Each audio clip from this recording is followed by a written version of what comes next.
तो बच्चों, चौथे पद्यांश का अर्थ इस प्रकार है। कौशिक सुनहु मंद यहु बालक, कुटिल काल बस निज कुल घालकु। भानु बंश राकेश कलंकु, निपट निरंकुश अबधु असंकु। काल कबल होई छन माही, कहो पुकारी खोरी मोहि नाही।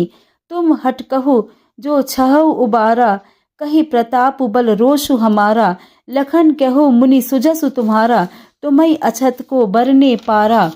अपने मुँह तुम अपनी करनी, बार अनेक भांति बहु बरनी। नहीं संतोष तो पुनि कछु कहु, जनि रिस रोकी दुसह दुख सहु।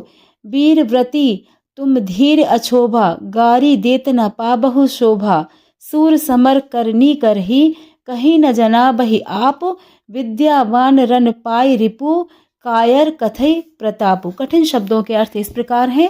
मंद का अर्थ है कुबुद्धि, कुटिल का अर्थ है धूर्त, घालकु का अर्थ है नाश करने वाला, राकेश का अर्थ है चंद्रमा, कलंकु का अर्थ है कलंक या धब्बा, भानुवंश का अर्थ है सूर्य वंश, निपट का अर्थ है निरा पूरी तरह, और निरंकुश का अर्थ है मनमानी करने वाला, नियंत्रणहीन। खौरी का अर्थ है देश, हट कहू का अर्थ है मना करो, रोको, उबारा अर्थात बचाना चाहते हो। सुजसु का अर्थ है श्रेष्ठ, यश। वर्णे पारा का अर्थ है वर्णन कर पाएगा। वीरव्रती का अर्थ है वीरता का व्रत धारण करने वाला। समर का अर्थ है युद्ध में। आपू का अर्थ है स्वयं। रिपु का अर्थ है शत्रु, और प्रतापु का अर्थ है बल शक्ति। पद्यांश का अर्थ इस प्रकार है। परशुराम जी कहते हैं, हे विश्वामित्र सुनो, यह बालक बुद्धिहीन और धूर्त है। यह पूरी तरह नियंत्रणहीन है। यह नासमझ है तथा निडर है। यह पल भर में काल के वशीभूत हो जाएगा।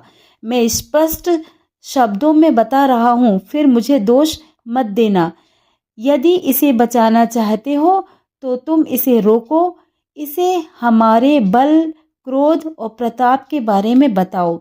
इसे सुनकर लक्ष्मण बोले, हे मुनिवर, तुम्हारे श्रेष्ठ यश के बारे में तुम्हारे अलावा कोई वर्णन नहीं कर सकता।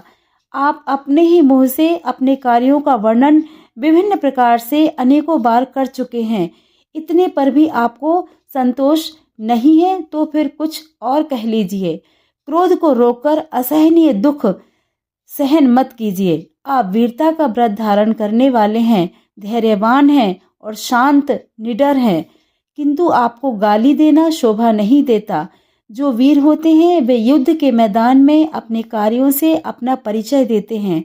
वे अपने मुंह से कहकर अपनी वीरता प्रकट नहीं करते। शत्रु को युद्ध में उपस्थित पाकर कायर ही अपने प्रताप का बखान करते हैं।